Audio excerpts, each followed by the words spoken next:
It started with a sound, not a loud explosion, not a scream, but a soft signal from deep space. Earth's scientists caught it by accident. At first, they thought it was noise. But then the signal repeated, "They are coming. Run." The message was not from Earth. It was not even human. People across the world panicked. News spread fast. Governments held emergency meetings. Some said it was a joke. Others prepared to hide underground. But one man stood still. Commander Rain. He didn't flinch. He didn't speak much, but his eyes burned with something stronger than fear. Rain had seen war before. Long ago, he lost his entire unit to a silent attack no one believed. Since then, he trained harder, planned deeper, and waited for this day. Now he was ready. As the enemy ships entered the solar system, Earth's defense systems came online. But something strange happened. Mars base went dark. All 17,000 people, gone in seconds. No warning, no message. Commander Rain stood before the world and said just one line. "We don't run. We don't hide. We fight." And for the first time in history, Earth listened. The war for humanity had begun. Commander Rain knew Earth could not face this enemy alone. He remembered an old mission report. A secret colony built on Titan, Saturn's moon, long forgotten after a failed experiment. Many believed it was destroyed, but Rain believed otherwise. He sent a stealth team led by Captain Mira to Titan. The journey was dangerous. Enemy drones scanned the outer planets. The crew stayed hidden, flying low and cold. After days in the shadows, they landed on Titan's frozen surface. To their shock, they found life. A group of humans had survived in silence for over 40 years. They were strong but quiet. Their eyes told stories of pain and survival. One old man, leader of the colony, said, "We hid not out of fear, but to prepare. The enemy kills not with weapons, but with fear. If you fear, you die." Back on Earth, Rain saw the enemy's new message. It played on every screen. Surrender or be erased. But Rain didn't reply. He remembered something worse.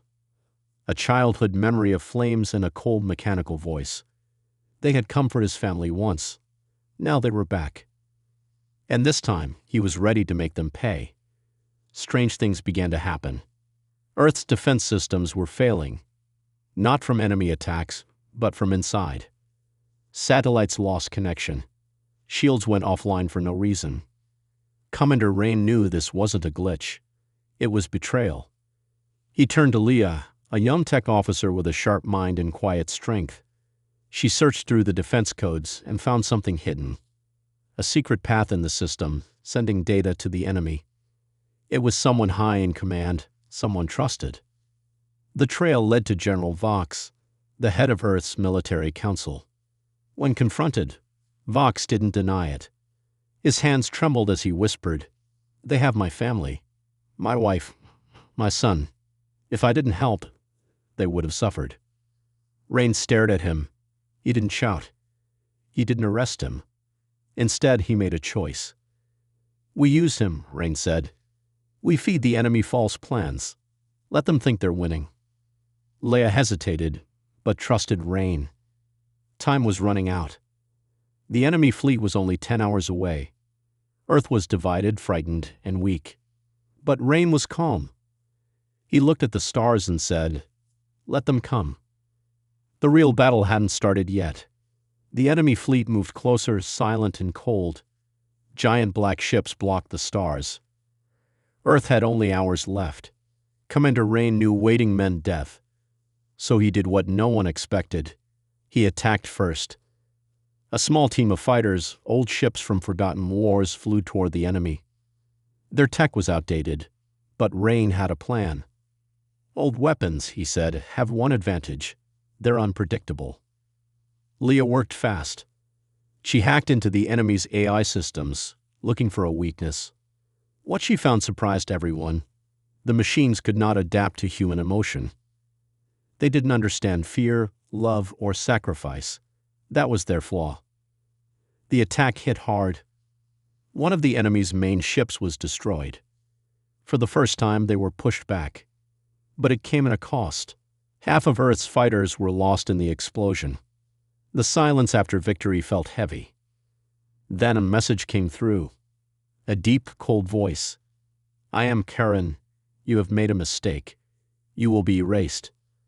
Rain collapsed. He was hurt in the battle, badly.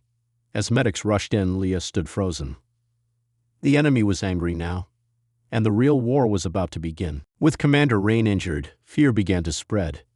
Earth had tasted victory, but also great loss. People started to question everything. Some leaders wanted to surrender. "At least we'll survive," they said. "Maybe they will spare us." Leia stood in front of the world. She was no soldier. She had never led before. But her voice was steady. They don't want peace. They want control. Fear is their weapon. But we are human. We feel. We hope. We fight. Her message reached every colony, from the floating cities on Venus to the ice miners on Europa. One by one, they stood up and chose to fight. For the first time in human history, the entire solar system stood united. Rain recovered slowly. His body was weak, but his mind was sharp. He called Leah to his side. "You are the voice of Earth now," he said. "They'd follow you." Meanwhile, the enemy fleet prepared for a final strike. This time, they would not aim for cities. Their target was the moon base, Earth's last defense point. Rain looked up at the sky. "They think we're broken," he whispered. He clenched his fist. "Let's show them what humans really are." The moon base was Earth's shield, the last line before total destruction. Enemy ships darkened the sky, moving in perfect silence. But humans were ready. Not with the best weapons, but with something stronger: willpower. Commander Rain, still healing, refused to stay behind. Wrapped in bandages, supported by machines, he stepped onto the battlefield. "If this is the end," he said, "then I will end it standing." Leah took command of the defense grid. Drones flew like swarms of bees. Old war cannons fired from craters, and soldiers, real, breathing humans, stood side by side with robots built in secret labs. Then something strange happened. Leia hacked deeper into the enemy's system and discovered a hidden file. Karen, the enemy leader, wasn't fully machine.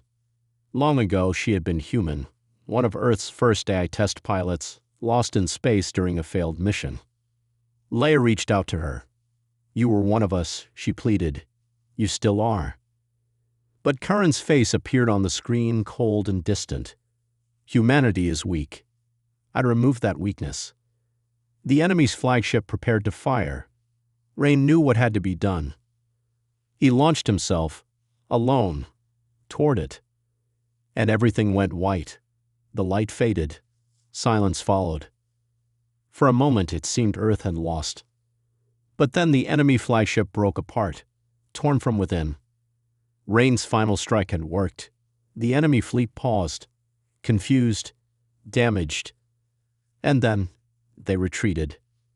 Cheers erupted across Earth and every colony. The moon base stood, scared but strong. The battle was over, for now. But the cost was heavy. Commander Rain was gone. Or so they thought. Leia stood before the United Council. "This is not the end," she said. "Rain taught us to fight, not just with weapons, but with courage. We don't run. We don't hide. We fight." Under her leadership, humans rebuilt faster than ever. Old borders vanished. Colonies that once fought for resources now shared them. Humanity was no longer scattered. It was one force. Then came a whisper, a signal from deep space. Faint, broken, but familiar. Not dead, still here. A ship, half machine, half human, drifted near Jupiter. Inside, in a life support pod, was Rain, alive but changed. Alien tech had saved him. His eyes opened slowly. Stronger, colder, wiser. He looked toward the stars and smiled. "If they come again," he said, "they better be ready."